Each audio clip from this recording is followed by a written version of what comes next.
To the Wild Boys, welcome to the show. It is Monday, September 29th.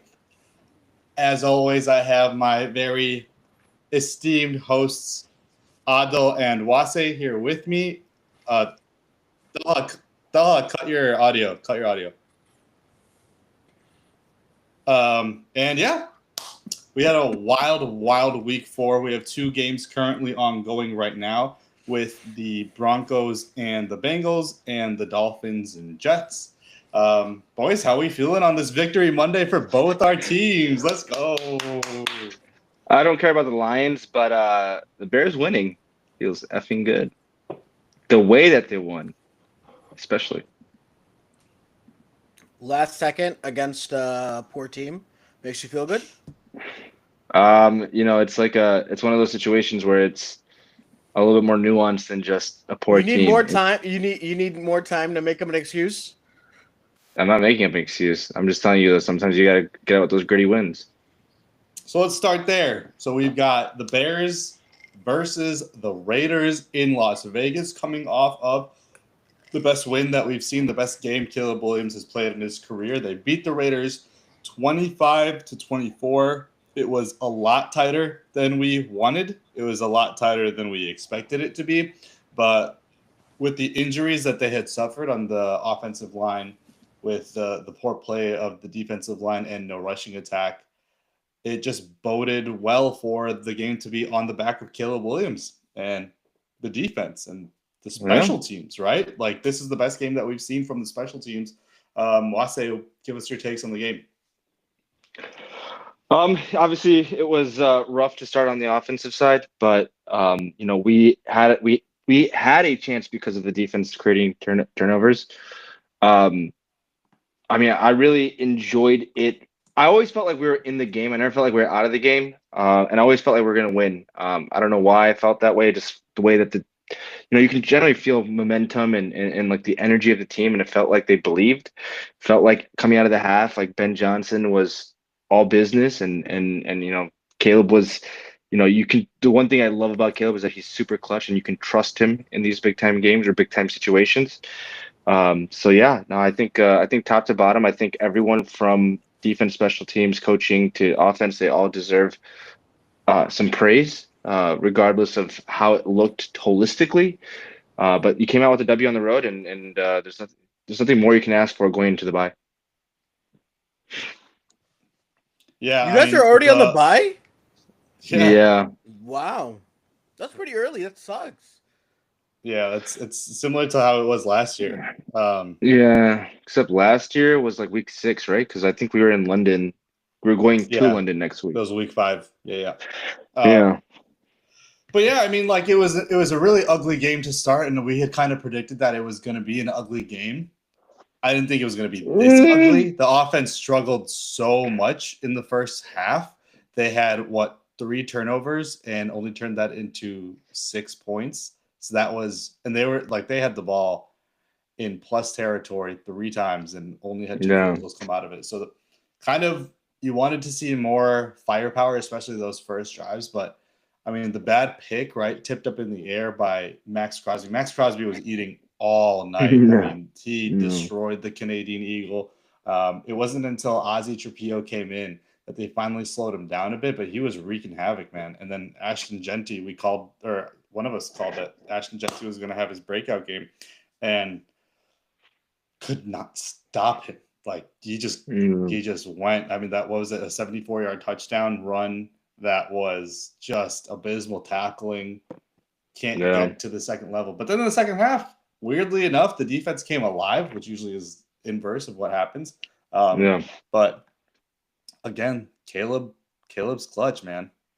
No, clutch team. That's something you're just something you either got or you don't got, and he happily saying he has the clutch gene. So look at that. Can't concentrate with this guy.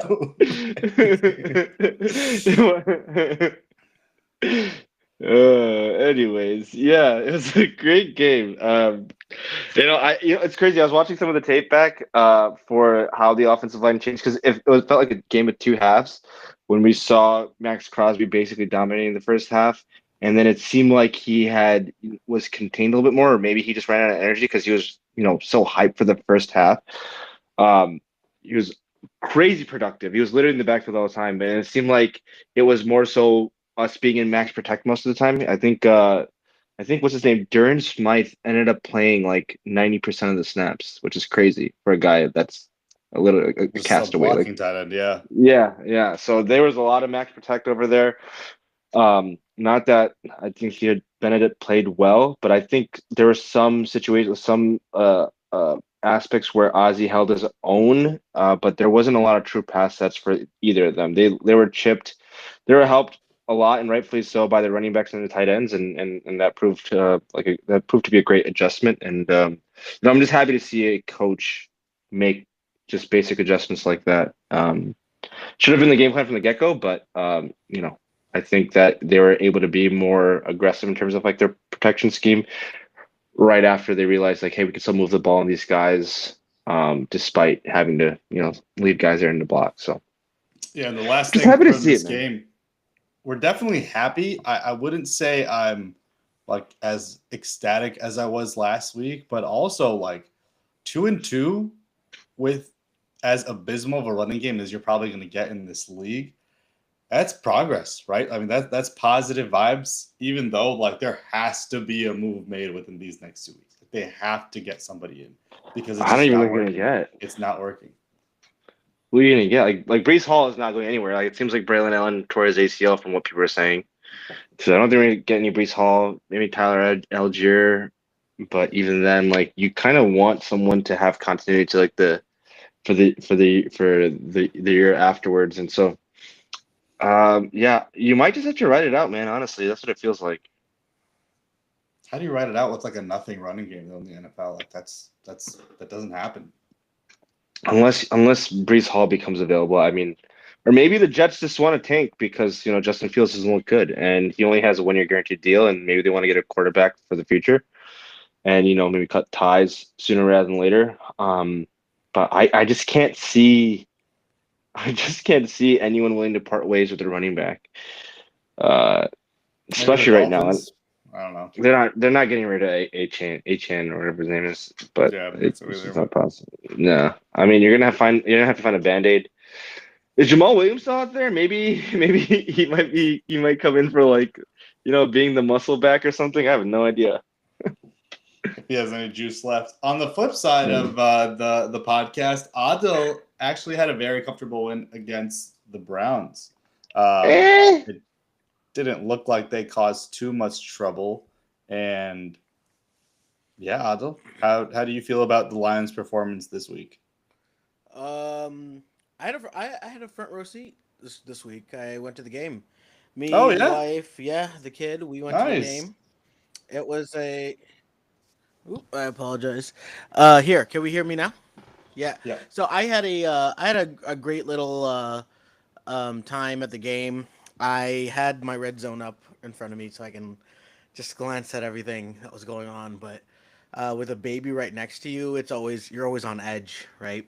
But that being said, I enjoyed it, man. I had a good time. I know Wasi doesn't think it was a comfortable win. We It It wasn't. was pretty jovial. I think I thought it was pretty everyone comfortable. in the Towards the stadium, after no. everyone in the stadium, I think was pretty calm, pretty collected. The only time there was any fear in our fans was when Hutch like stayed down like an extra beat or Oh two. yeah, So he was like No, keeled I yeah, over, thought he was on and too. I swear to you, I could have heard the other side of the stadium. Like a pin dropping on the other Pin side. drop It was silence. so quiet. Everybody was like like you could hear people like breathing in, and we were like, not again. And I remember I was like, is that Hutch? Is that Hutch? Like, I was so scared. I was like, kind of like, this can't be, not again, right? And gladly he jumped up and he was okay. Thankfully, he just had the wind knocked out of him. But yeah, I mean, I felt like even though the Browns were tough out the entire night, it was comfortable because I never saw the Browns moving the ball with ease, right? And Yeah, combination of good defense from Detroit, bad offense from Cleveland. I thought that Joe Flacco looked absolutely terrible. Yeah. Hutchinson had a field day. There were two backup left tackles on the field. The Detroit defense did something really interesting.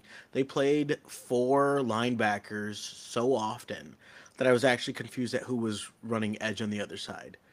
And they just had this like weird look where one of the four linebackers would be in coverage, another one would be rushing the passer, another one was like playing contain on the QB. Yeah. And it was such an interesting look for the defense, but I was happy. I mean, um, this was a prop. I'm sipping on the Kool-Aid. It's literally Gatorade. We're back. We're the number one team in the NFC North. Green Bay looked really, really unimpressive. And honestly speaking, I'm just waiting for the division to get a little harder. Not the division, I apologize. The schedule to get a little harder. I feel like the Lions' early part of their schedule was not as hard as we thought it would be. Little, I've soured on the Ravens win.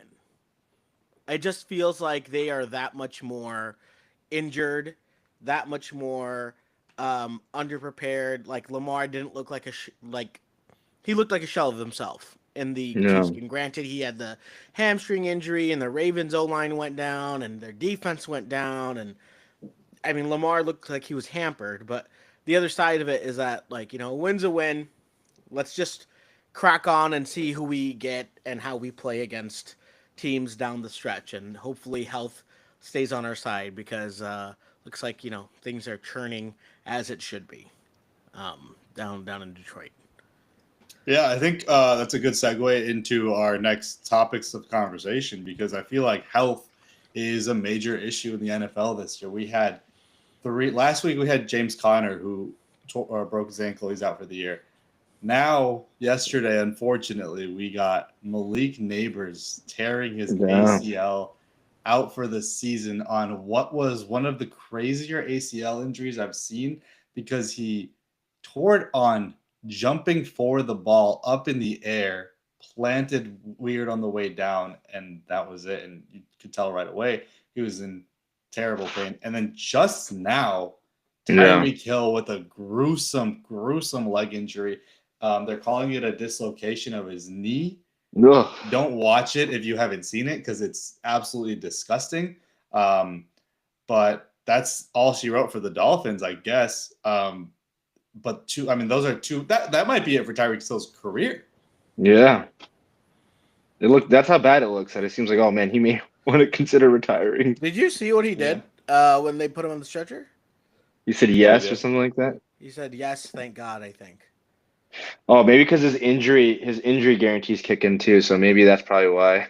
They're saying it's because he doesn't want to play with Tua that badly. Ah, come on. Maybe he's the money because of like the of all the kids that he has, all the alimony and child support he has to pay. So maybe that's just like, yeah, doing it from his hospital. I'm secured. Yeah. I'm secured. So to recap, week 4, we wanted to. Oh, there's Achane. Nice run. We're gonna do a little dream. You know what's a really interesting thing here? Apparently, the Giants have drafted 5 or 6 wide receivers in the first round since I think 2013 or something like that. 5 or 6? Yeah, not in the first round, but like 5 or 6 wide receivers in the first, second, or third round. Yeah, and 5 of them have gotten injured at MetLife.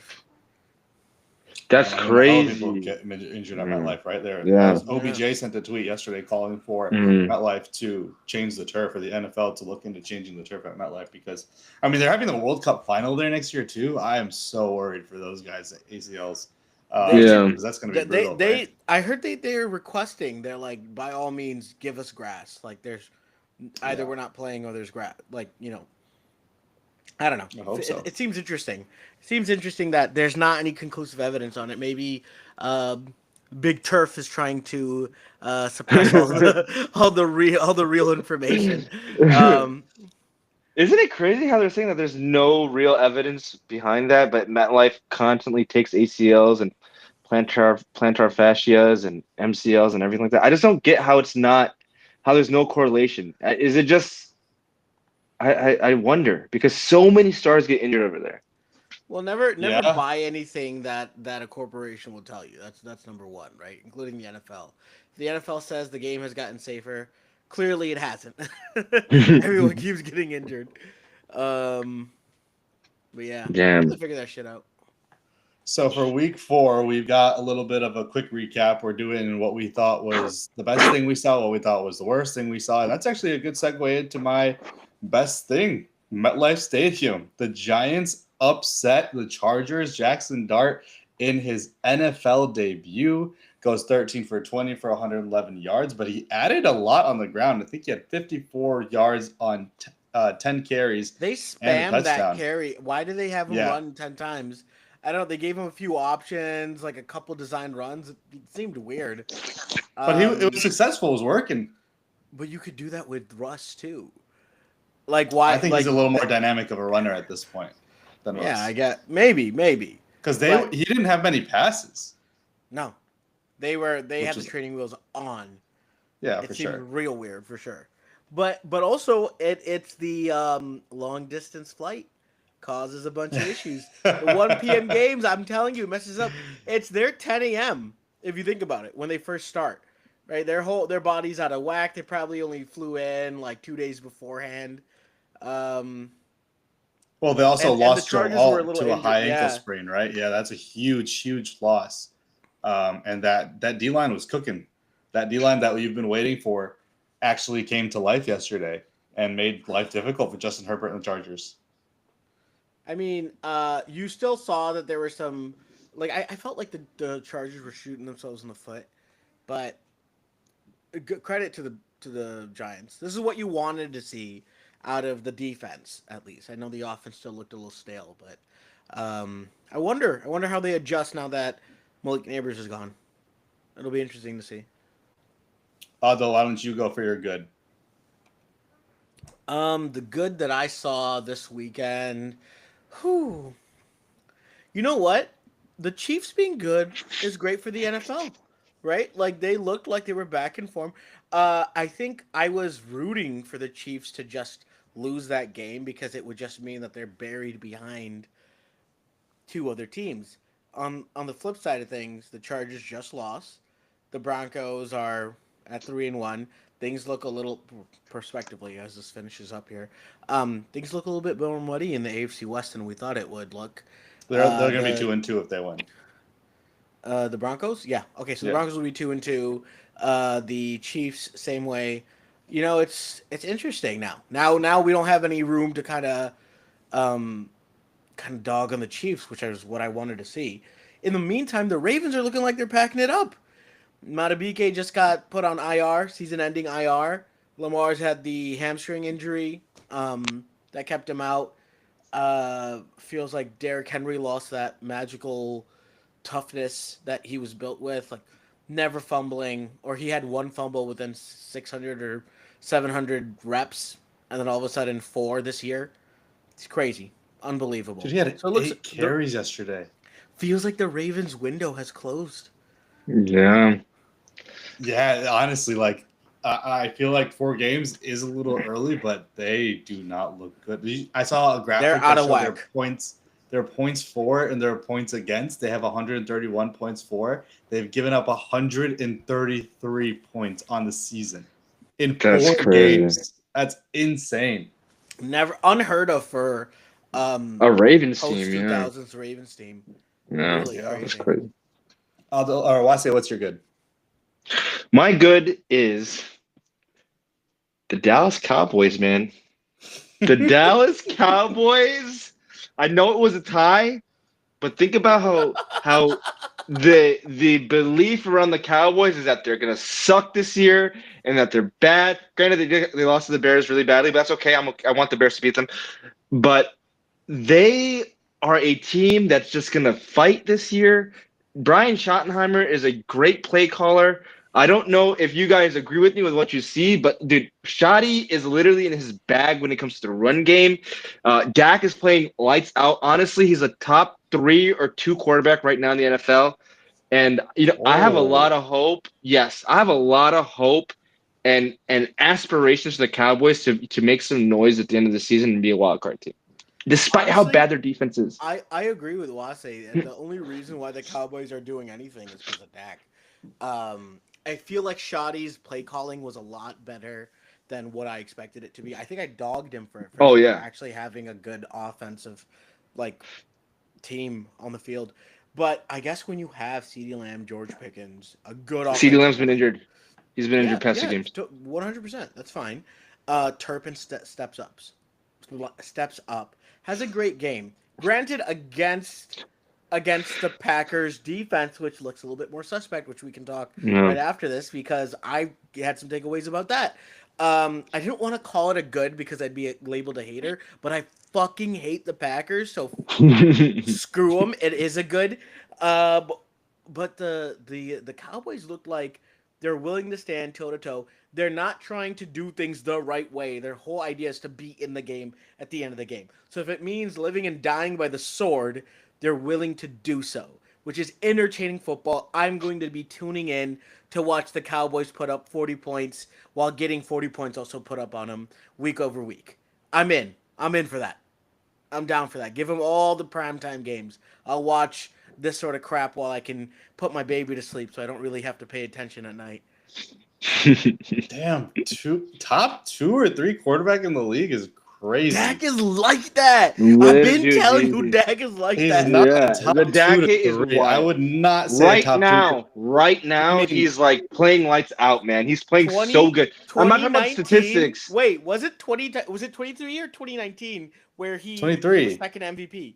23. 23, Bro, yeah, 2 years ago. He been like that, bro. What I are we mean, he's doing? not bad. I mean, we I'm all not have saying him in our like I'm top saying 7. this year. This year, I can top 3 is Yeah, crazy to me. But I have to I give him his can't- flowers. He Yeah. is the sole reason the Cowboys were in that game yesterday at all. What's his What I PFF also grade? I wanna does know. that come out yet? I don't think they have His him out. PFF grade? They do. They already came out. I Okay. bet you PFF grade wise, he's probably like he's top 3 at the worst. That's how good he's been playing. Like just watching him and watching all of his games, he's so decisive, playing with a lot of confidence, like Yeah, making terrible game great last week. high Dak throw. Prescott is the number 1 QB. I mean, they have Marcus told you. Mariota. Hold on. Yeah, They he's have second. Marcus He's second. Mariota right above him, but Marcus Mariota is not a full-time starter, obviously. Oh. Dak Prescott number 1, number 2, Sam Darnold number 3, Matthew Stafford number 4, Josh Allen number 5, Jordan Love surprisingly number 6. What? Okay, Yeah, never mind. Gotta take it with a grain of salt. Yeah, gotta take it. Daniel Jones number 7. Joe Burrow has not played. I'm gonna take him out of there. Justin Herbert right after. Jalen Hurts right after that. Jalen Hurts. Williams. Caleb Williams, number 11, Let's with a go. 75 score. Let's go. This is just great news, man. Going to the bye, Great man. news. I can't feel any better. Hold on one second. The Cowboys have a Where bye is- too? No. I don't think they're gonna buy. I But must have done something wrong here. This doesn't look they have a buy on like week 7, week 8, or something like that. Damn, that's actually insane. But I mean, Give him his flowers, man. Stop playing with him. Give him his freaking flowers. Listen, Dak is he makes all the right decisions, he makes all the right throws. He's got a cannon of an arm. He's got touch. he's got an okay. He doesn't have a cannon, I wouldn't say. I'm not okay, he's not a Josh Allen type, but Like Josh Allen, top 10 Stafford. top 10 in arm strength, which is, 55 yards easily, I think that Dak is criminally overhated, not underrated, overhated because of who he plays for. Nobody wants to root for the Cowboys except for the delusional in front of us, the esteemed delusional fan right here. But it's because of who he plays for that why people don't want to give him his flowers. He's great. Yeah. Dak has been consistent. That's the reason why, even when the Cowboys have a down year, um, they basically are in every game, or Yeah, but Dak is injured and they're out. the knock on Dak is never he's bad during the regular season. The knock on Dak is once the postseason starts, it's over. Like the lights shut off and he loses.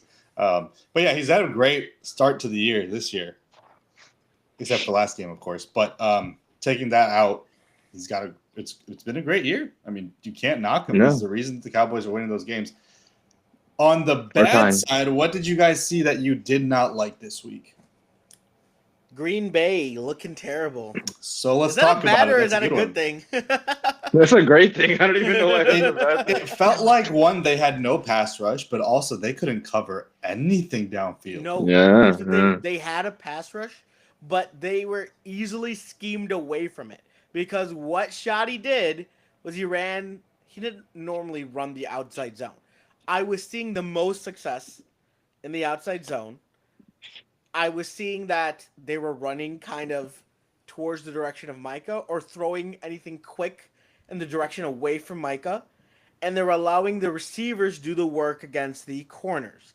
And if that's the formula now against the Packers, it seems like the defense looks a little bit more pedestrian. Get the ball out, let the corners screw things up for them, and they'll be okay. The offense is usually going to be okay. That's the formula to beat the Packers?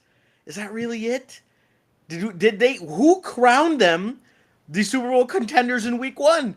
They look god-awful. Jordan Love almost lost them the game at the end of the game. Matt LaFleur, a 7-year coaching veteran now. He's coached them for 7 years, right? A 7-year veteran is at the point where he's finished third or worst in the NFC North for the last 3 years. We have to start having this conversation that the Packers are overrated. And thankfully, they locked up Jordan Love with freaking $100 million. Wait, how much is it? $240 million? No, I don't even know. Yeah, 240. Yeah, 240. Thank God. Reset the market. They went out and listen. Matthew Golden.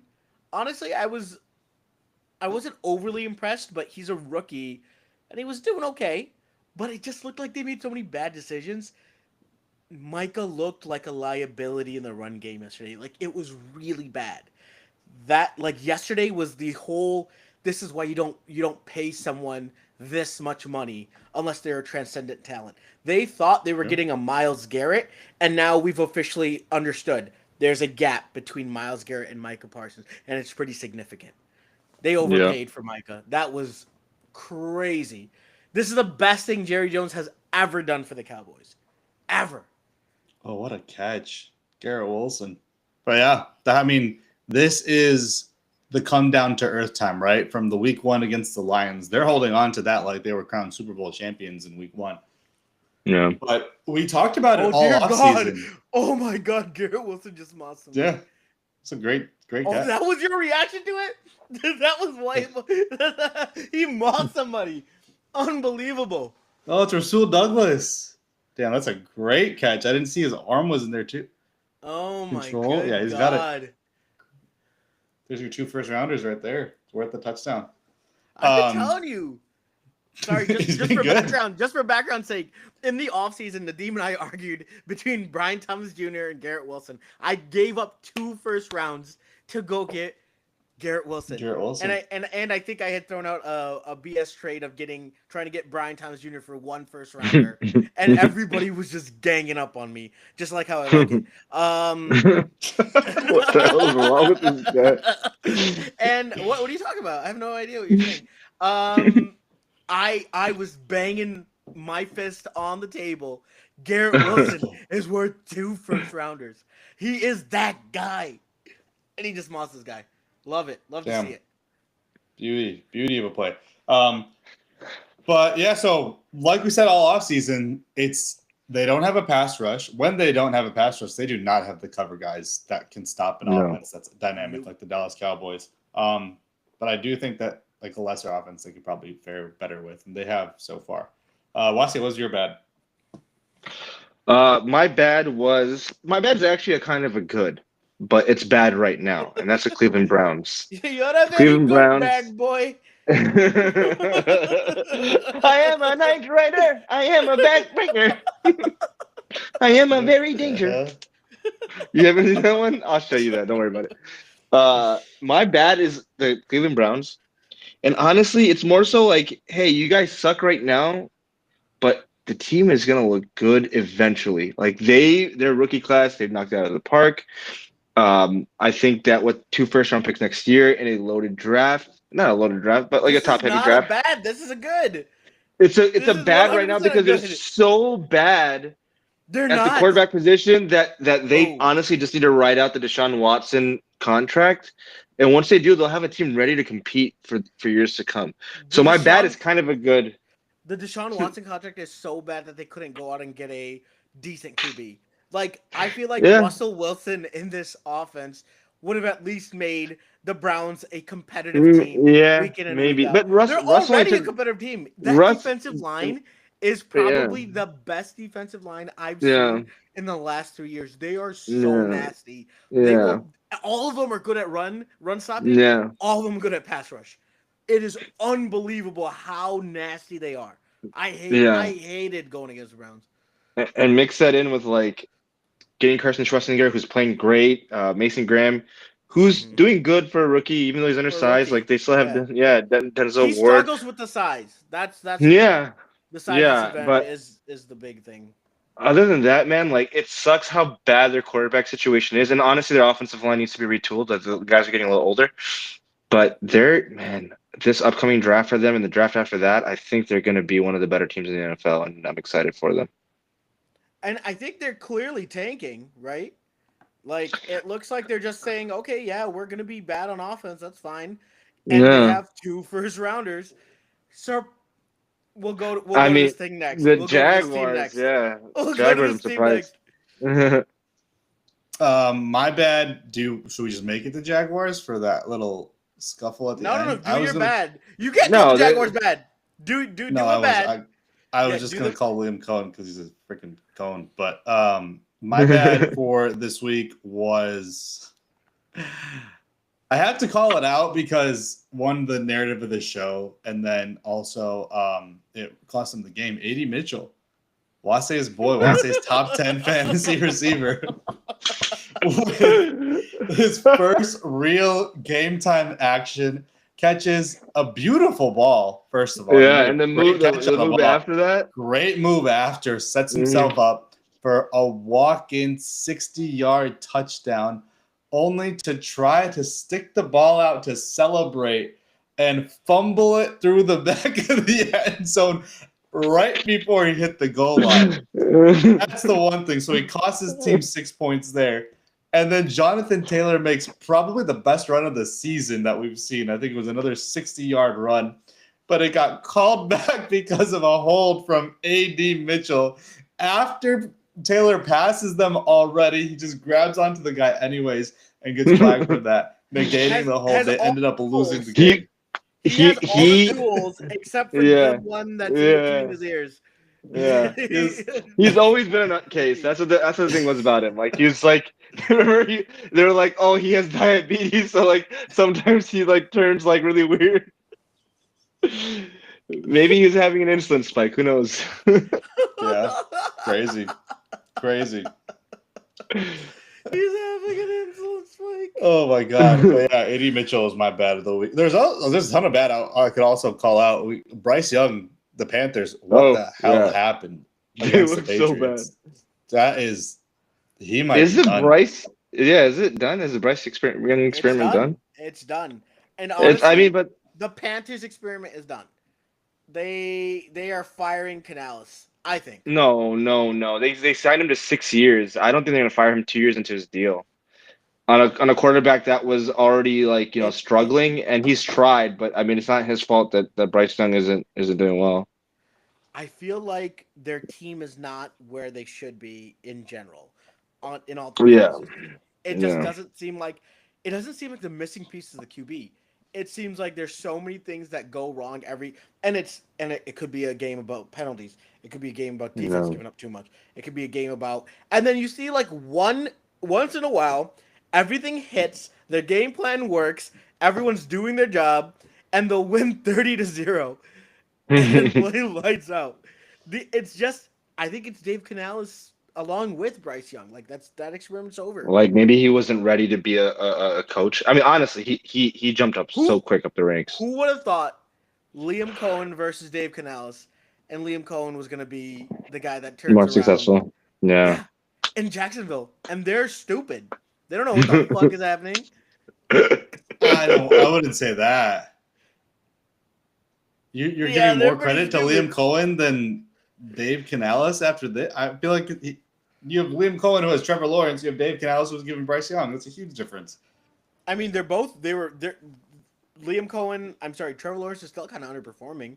He's not playing. Trevor Lawrence is not good. Trevor Lawrence is not good. He is not playing well. Like, they've given him. Why are the Jags defense playing well? Why is the run game better? Why are things just operating more smoothly there?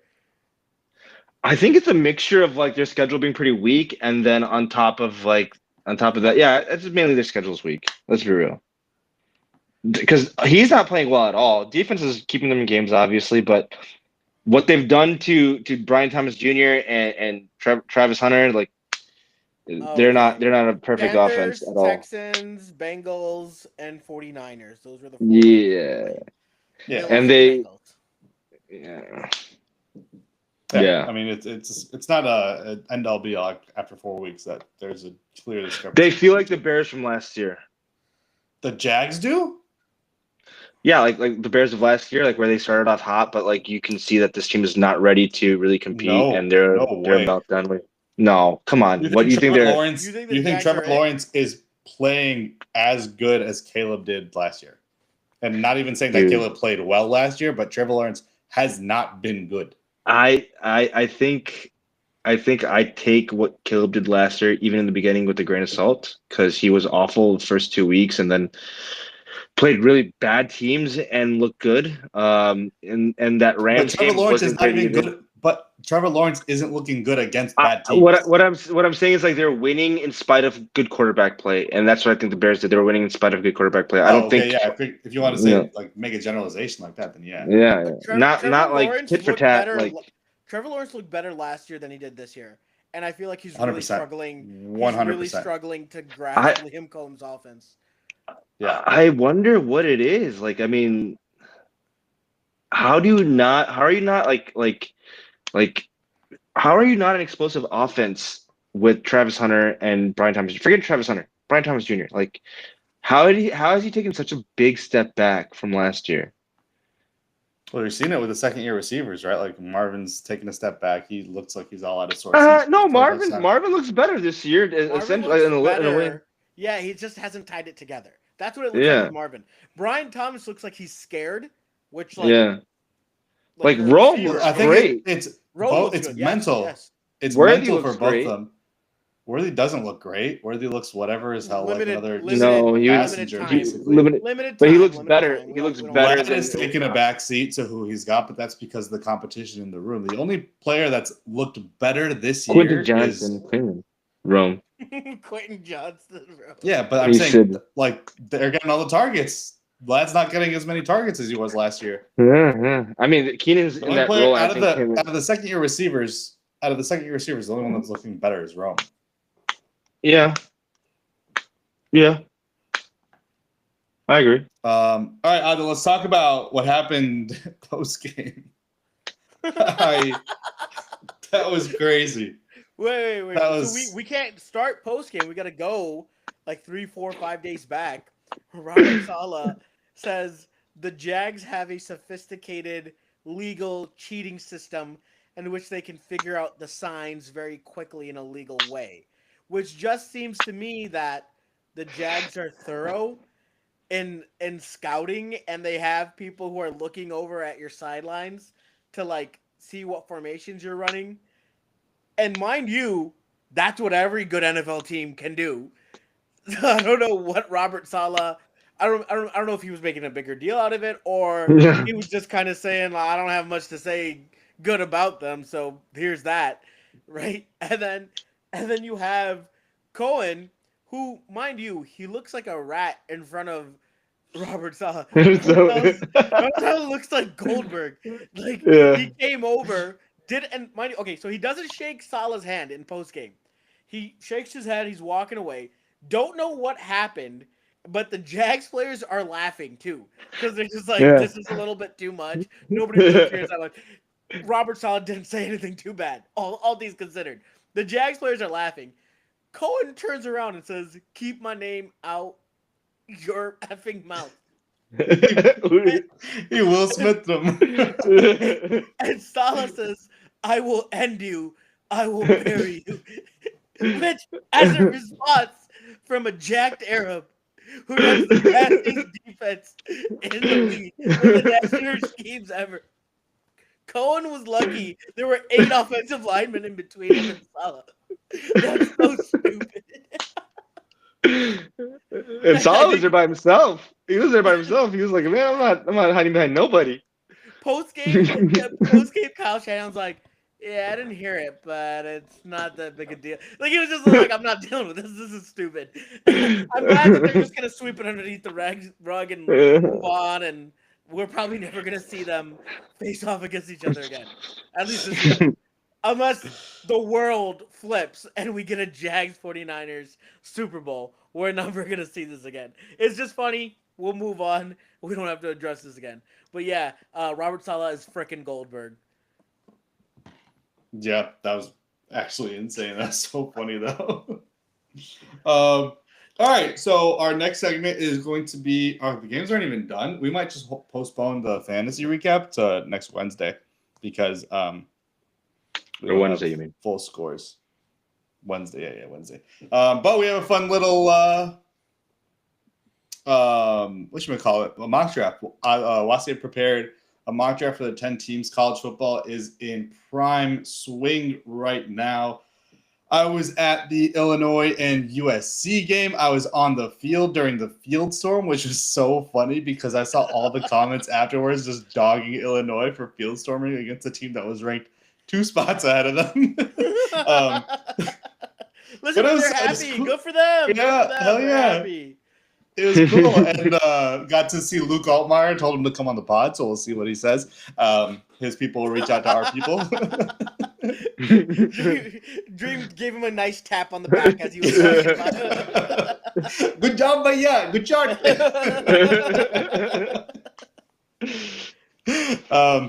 And we saw one of the craziest field stormings in college football history with Virginia knocking off Florida State. Adil's in-laws team, hometown team, taking the L. Right. Yeah, because that was literally as soon as the 4th down was dropped by the Florida State receiver, or I think it was a pass breakup or whatever, the fans just stormed, stampeded like freaking Simba during the Lion King. It was bad.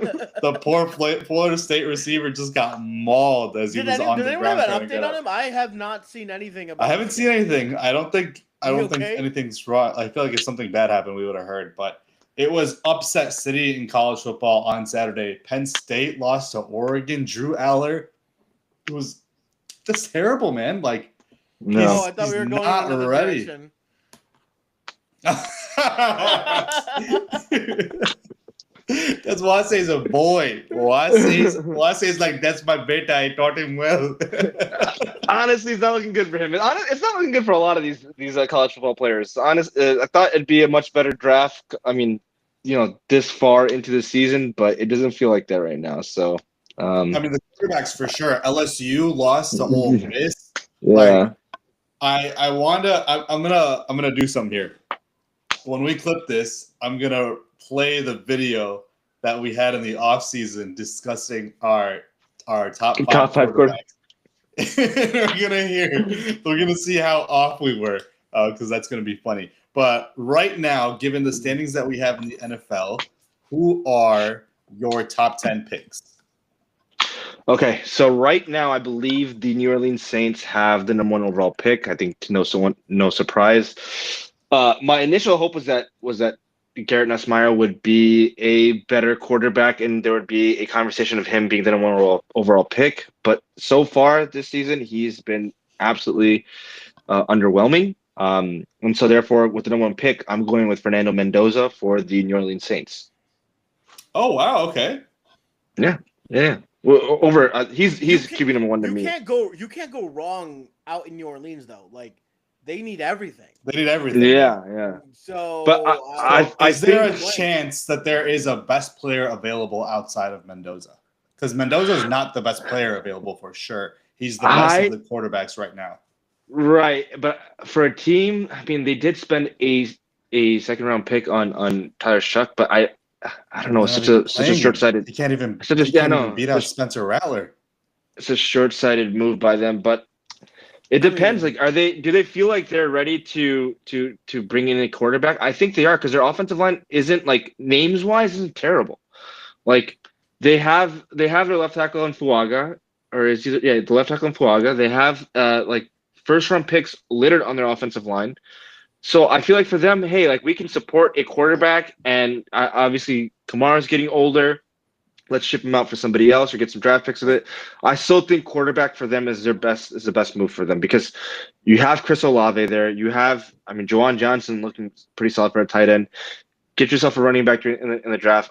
Or in free agency. I just think that if you quarterbacks aren't looking so good right now that you're just like, oh, how will they be in 2027? Where Arch Manning was supposed to be the guy in 2027, like the number one overall pick, or the consensus number one overall pick 2 years from now, but he's not looking good.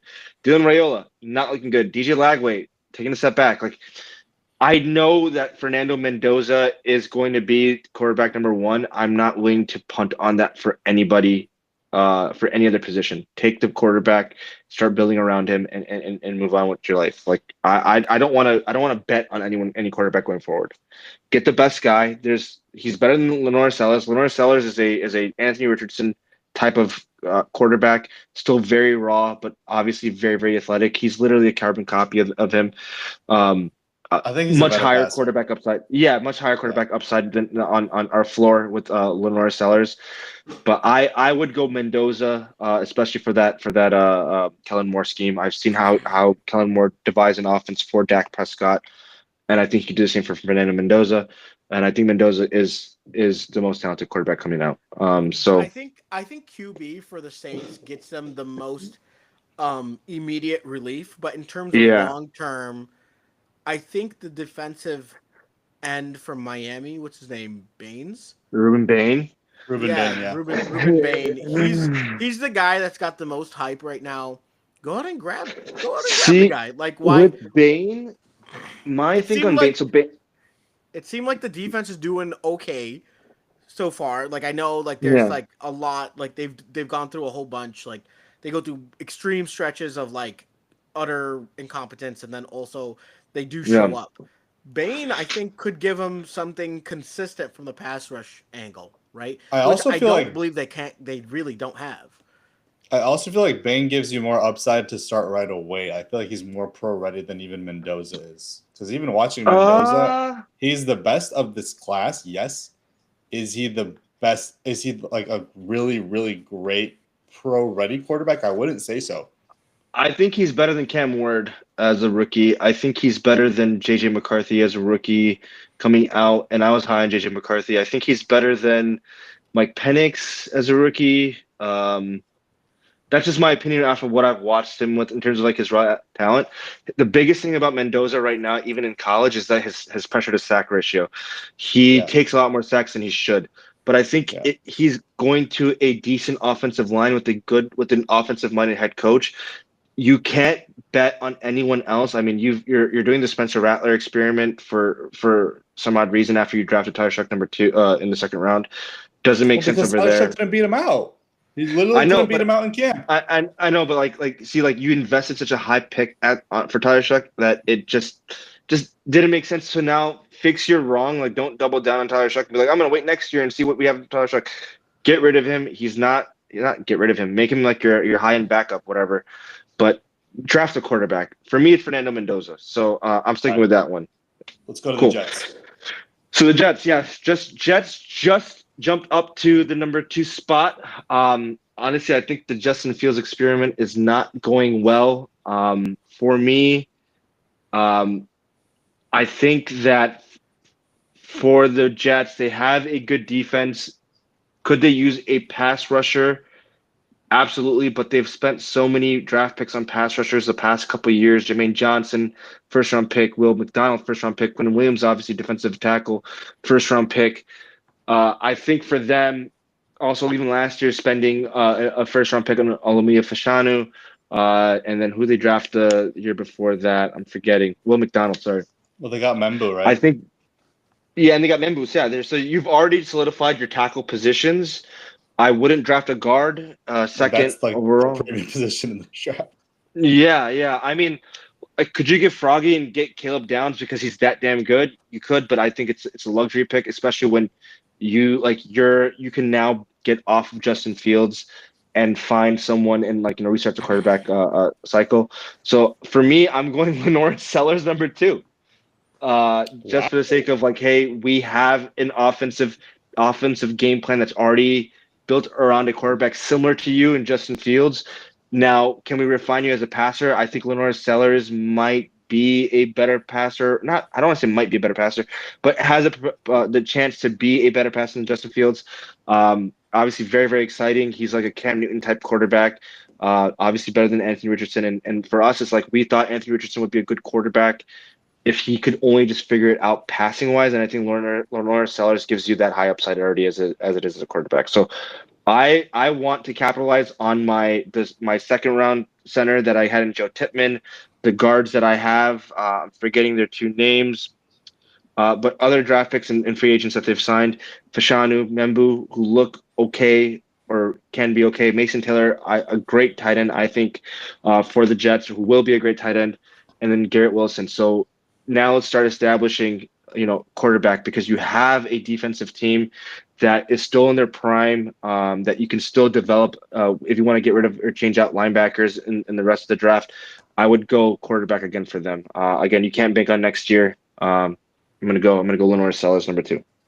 All right, and then Tennessee. This is the guy that you guys have been asking about, Ruben Bain. Obviously, the best draft, the best. Easy. I don't want to say he's the number 1 DE. He's the number 1 DE right now. I think Gabe Jackas from Illinois is coming out too. He's looking very dominant, and I like him a lot right now. I think he's a big climber. But Ruben Bain Jr., I think he was an all-freshman, all-American, all-freshman selection 2 years ago. Didn't have the best sophomore season, but now he's turning it back up as a junior. Probably the most pro-ready. I think the power that you see from him is what you want in a defensive end. He's for me, Jared Verse, a couple years ago, was the best defensive end based on his power. I think Ruben Bain's a lot stronger than that. I think we'll see a lot more in terms of measurables. He's a big dude, 275, I think. 275, 280. Honestly, I wish we'd have him for the Bears because he's perfect for Dennis Allen's defense. Yeah. But, we probably won't be picking that high to get him. Ruben Bain Jr. They need help in Tennessee. They need help in a lot of places, but I think edge is a premium position that they should tie him and get more together. How do you feel about that edge in coming out of Oregon? Mateo Ugalele? I don't know. Yeah. He looks like a well-rounded, super polished edge defender. In the run, in the pass, I felt like he was the most solid player this weekend in that Penn State. He's good, but for me, I don't think he's a top 3 or 4 edge. I think he's a top 5 edge. I think he's very good. I think that this is going to be a top-heavy edge draft, not like last year, whereas I think more interior D-line. There wasn't a lot of edge pieces last year. Let's just put it that way. But I think he's having a great season. I think for him, it's the read and reacting part. I don't want to use that last play in the Penn State game against him where he over pursued Drew Aller for the RPO. Obviously, it was late in the game, but he's a great player. I just don't think he's top 10 material right now. That's just where I see it as. I'm gonna go Ruben Bain, my number 3 pick. After that, we have the Cleveland Browns. They need tackle help. They're just traded for Cam Robinson who's on a 1-year deal with the Houston Texans. They just traded for Cam Robinson? Yeah. But no way. The Texans shipped out another offensive lineman. Oh my Yeah, but that's only goodness. because Ariante Ursary is playing lights out. He's He's playing taking great over, as a yeah, left yeah. tackle. Yeah. So, you know, So this is for your pick them, of the it's litter because this is a very, very good tackle class. very good tackle class. Now the question is, do I want to go right tackle or left tackle? But I think Spencer Fano is the number one left tackle coming out in college football. I think I got to check how he's doing. I don't watch a lot of youth He's football. not been doing as good as he was supposed to. Yeah, so I gotta check on him, but right now, just based off of like who he is, I think it's him. There might be guys from like Iowa. Iowa's offensive line is amazing right now. So we got to Don't see how it Utah shakes have out. bookend offensive tackles that are Yeah, like him, both top end, both top end? Lomu and Fano, yeah, are like right tackle, left tackle. I gotta follow up on how they're doing this year, but it seems like from what I saw about Fano is not doing the best. I think Caden Proctor is looking more sexy to pick right now, just based off of like his size, weight, power as well too. I'm not a big fan of his feet per se right now, but I think he eventually might be the number one left tackle, but it's still early for me. I'm just still gonna go with my number one left tackle from the offseason, and that's Spencer Fano. So not Francis Mauigoa. He's Uh, not top two for you. he's playing good too. See, I think Malgoa is playing right tackle, I believe, right? Is he supposed to at the right? Gotta check my Yeah. notes. Yeah, he's at the right tackle. See, it's like the question is, do you He's need a been right the tackle or best left tackle tackle? so far this year. Yeah, I still think that as a right tackle, man, I don't want to be one of those guys who go like, "Oh, left tackle is more important because of what happened to Joe Theismann 40 years ago." Right tackle is just as important, especially if you have a dynamic quarterback. I still like what I see from Fano. The only thing that I think I'm starting to dislike about him is his arm length. I don't think he has the longest arm, so I think that might knock him down a little bit. But I gotta wait till the combine to really, put my finger on it. But fine for right now. Let's say Francis Mauigoa. Muaga, if I don't say his name. Mauigoa. At right tackle, do I want to put him at right tackle at the Browns? Yeah, let's do it. Let's put him at right tackle on the All Browns. right, let's go rapid fire with these next ones. So Vegas. Vegas, we're gonna do defensive line. We're gonna go Peter Woods. I think he's the best three tech in college football. I think he's gonna be a game wrecker at the next level. Christian Wilkins, obviously that sucks for them. I wish they still had him because then he would have been a chance that he can fall down further, but not gonna happen.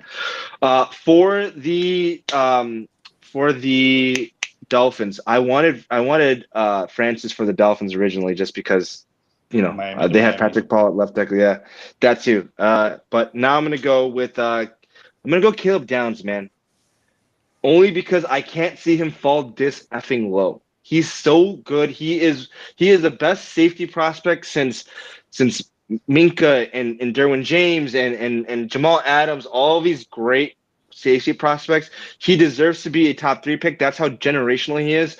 I can't see him getting him out of the top 5 is crazy to me. I think he's a surefire, safe pick who's going to be a Hall of Famer. I can't let him go farther than 6. I think Miami makes the right pick, and then they double down on getting the best player available. After that, shit, man, we got the Panthers. Those guys invested so much into their offense. They have a first round left tackle. I think they can go right tackle. But or they can go quarterback too, man. Like I don't even know what to do. I was thinking this is your boy right here. This seems like it's Nussmeier right here. Do you think, man, Nussmeier should not be drafted this high up, man? Yikes! Unless he turns it around, I can't even put him there. I honestly can't. I want to go with safer prospects that I know are worth a pick. I'm gonna go. Man, Jermod McCoy has not played a snap yet, has he? No, he hasn't. Okay, never mind. Let's go.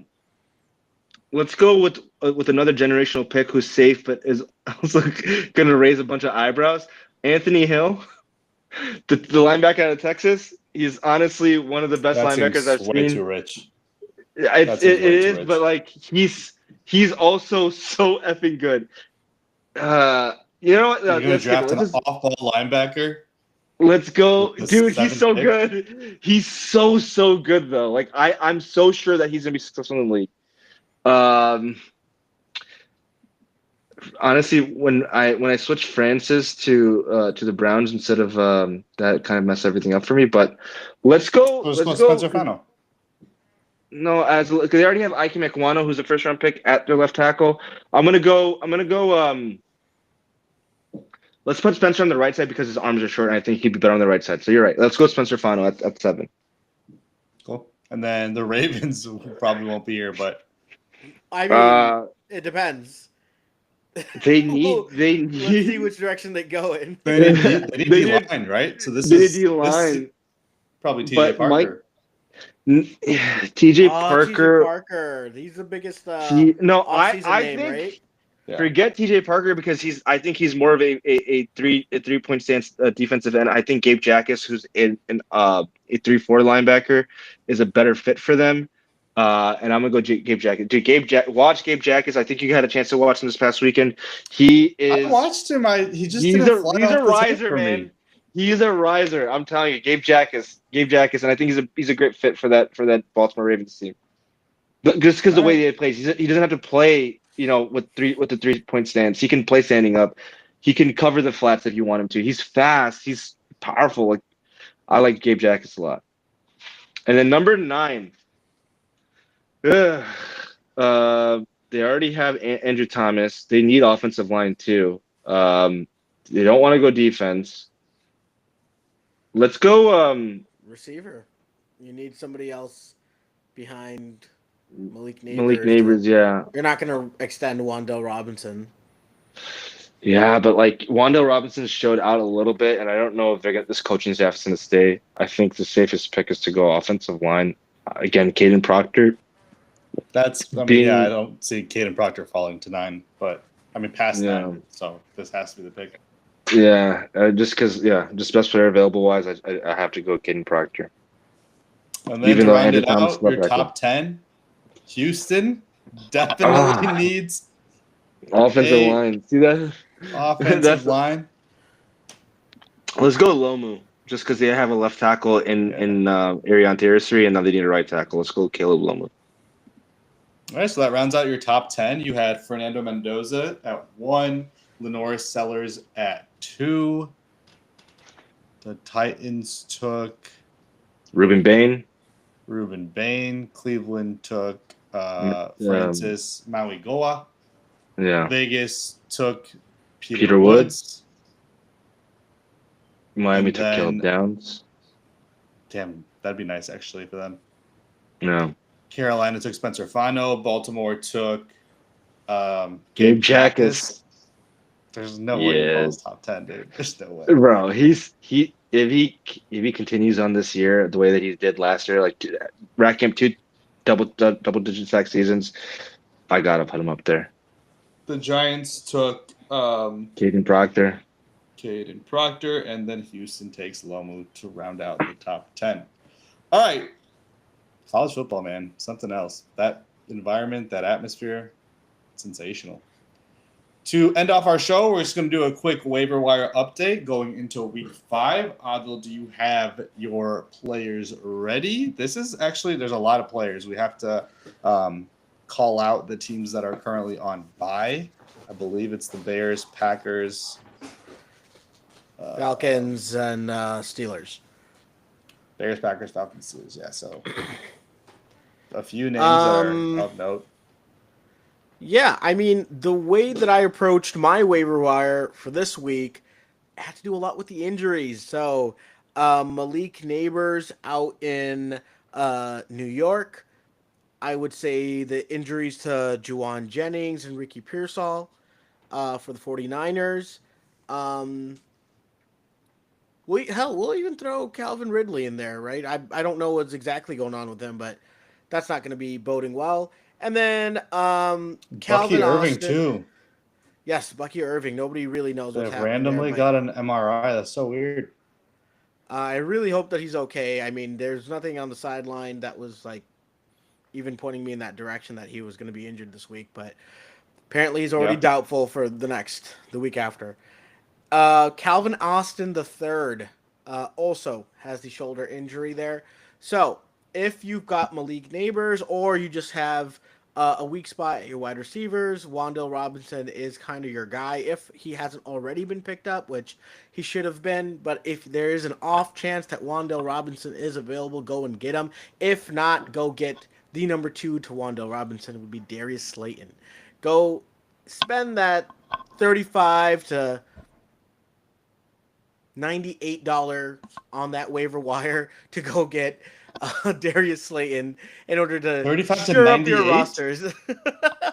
I don't know how desperate you are to go and get Darius Slayton, but if you really need him, make sure you got him. Go get Darius Slayton this week. The other person who you need to go out and get, if you've got Calvin Austin, go out and get Roman Wilson. All right. That dude's a baller from the days at Michigan. I know he's a Michigan man. I've got the bias. That's okay. Roman Wilson's going to come out to play. And the offense out in Pittsburgh finally looks like they're doing something. Go get Roman Wilson. He's going to be great. Elsewhere, Alec Ayamanor. Did I say that right? I know he may have gotten already picked up. That's okay. Calvin Ridley went down with the injury. If you need someone in a last-ditch effort, possibly, if he's still available, go get Alec Ayamanor and make sure that you're at least giving yourself a fighting chance. Outside of that, Jackson Dart had a decent game out in New York. Maybe the vibes are good. Maybe they're not. Maybe it was just the Chargers having to travel 5-6 hours in order to get to New York and playing a 1 p.m. game. That's okay. It's fine. It was 10 a.m. for him, but Jackson Dart seemed serviceable. At least in the run game, he's going to be okay. Go pick up Jackson Dart here. And if Woody Marks was not picked up in the weeks prior, we had talked about him. He broke out this week. What did he have? 50 yards on 17 carries, 4 receptions, and a score, or a couple of scores here. Go grab him. Go get Woody Marks. Nice. And then a couple other options, just if you're desperate. Kendre Miller actually had a decent amount of snaps. He had a season high 31% of the snaps for the Saints, turning it into 11 carries and 65 yards and a touchdown. So a decent flex option and possible insurance policy. And then Kenneth Gainwell, there was a emergency inactive for Jaylen Warren, and Kenneth Gainwell had a great performance, basically dominating with 134 scrimmage yards and 2 touchdowns. That was a phenomenal day. He might be a little bit of a trap, but if anything were to happen to Jaylen Warren, it's not Caleb Johnson that you should pick up. It's Kenneth Gainwell. And then if he's still on your waivers, somehow Drake May, he's turning in a really good fantasy season. He rushes the ball, providing that upside, and he's passing it better than he was earlier in the year. So Drake May in this Patriots offense looks better than before. If you Awesome. also are not in a position to go out and grab a guy, but you need a deep stash, someone who might show up at the end of the season, go get Jalen Coker if he's available. Yeah, he's coming back. He's coming back soon. Yep, go grab him. And Brandon Ayuk. Brandon Ayuk is also coming back from injury. I'm a little worried Right. about that because I think it was Kyle Shanahan who said he's not ready to come back at this point. So I don't know for a late season stash, great. Yeah, Go late get season Ayuk. stash, yeah. Yeah, go get Ayuk. We'll see how he returns to form and how the 49ers offense is going to be looking next week. All right, that is the waiver wire for week 5. We're about wrapped up here on Into the Wild. Thank you guys so much for tuning in. We'll see you guys on Wednesday. A very efficient episode from us folks. Very So efficient, yeah. Appreciate everyone here with the effort.